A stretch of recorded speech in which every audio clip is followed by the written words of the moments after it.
मध्य प्रदेश के रीवा शहर में घूमने के लिए कई जगह हैं। सबसे खास रीवा का किला है। यह किला देश भर के उन चुनिंदा किलों में शामिल है जहां आज भी राज परिवार के सदस्य रहते हैं। यह किला अपने आप में ऐतिहासिक विरासत को संजोए हुए है। दूर दूर से सैलानी इस किले को देखने के लिए आते हैं। मध्य प्रदेश के रीवा शहर स्थित किला मध्य भारत की प्राचीन और ऐतिहासिक किलों में शुमार है। यह किला ऐतिहासिक महत्व और सुंदरता को लेकर जाना जाता है। यह रीवा में पर्यटकों का मुख्य आकर्षण है।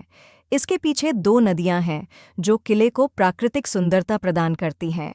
इन्हीं दो नदियों के संगम पर बना रीवा किला अपने ऐतिहासिक विरासत को संजोए हुए खड़ा हुआ है। किले का मुख्य द्वार भारतीय वास्तुकला का एक अच्छा उदाहरण है। दरवाज़ा तुर्क शैली के मेहराओं से आच्छादित है और तुर्क शैली से हद तक प्रभावित भी है।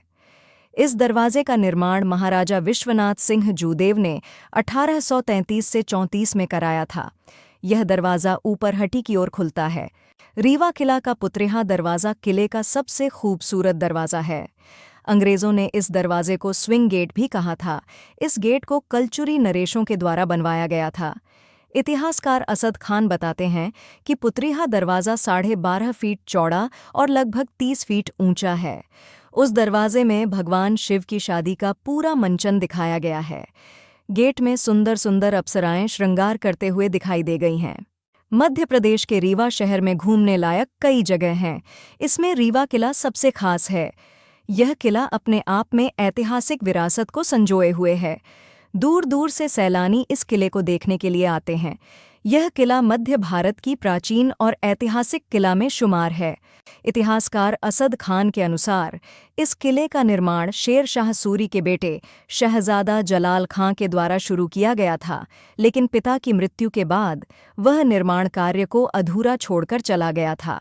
विक्रमादित्य सिंह ने बांधवगढ़ की राजधानी छोड़कर रीवा को अपनी राजधानी बनाने का निर्णय लिया। उसके बाद बघेल राजाओं के द्वारा इस किले को नए सिरे से बनाया गया था। वर्ष 1618 में राजा विक्रमादित्य सिंह ने बांधवगढ़ को पूरी तरह से छोड़कर रीवा को अपना राज्य बनाने का फैसला लिया था। उसके बाद इस किले को नए सिरे से बनाया गया था। तब से लेकर अब तक रीवा बघेल शासकों की राजधानी रही है। बघेल शासकों के द्वारा कई महल और किले बनवाए गए। देश भर में राजा रजवाड़ों के द्वारा बनाए गए किले में रीवा का किला बेहद सुंदर माना जाता है। इस किले के अंदर कई तरह के महल बनाए गए हैं, जिसमें मोती महल, सोन महल, शीश महल भी शामिल हैं। इस किले में कई भूतल हैं। इसके साथ ही धरती के नीचे कई गोपनीय रास्ते भी बनाए गए हैं। ये सुरंगें आज भी मौजूद हैं। इतिहासकार असद खान ने बताया कि राजा गुलाब सिंह ने रीवा किले की मरम्मत का काम कराया था। उनके द्वारा कई गोपनीय सभागार का निर्माण भी कराया गया था। रीवा किले के संग्रहालय में आज भी बहुत सी पुरानी चीज़ों को संजो कर रखा गया है, जो कि किले से जुड़े हुए ऐतिहासिक महत्व को बताती हैं। अब रीवा किले की तस्वीर काफ़ी बदल चुकी है, जबकि पुष्पराज सिंह रीवा के राजा हैं, जो मध्य प्रदेश सरकार में मंत्री भी रह चुके हैं।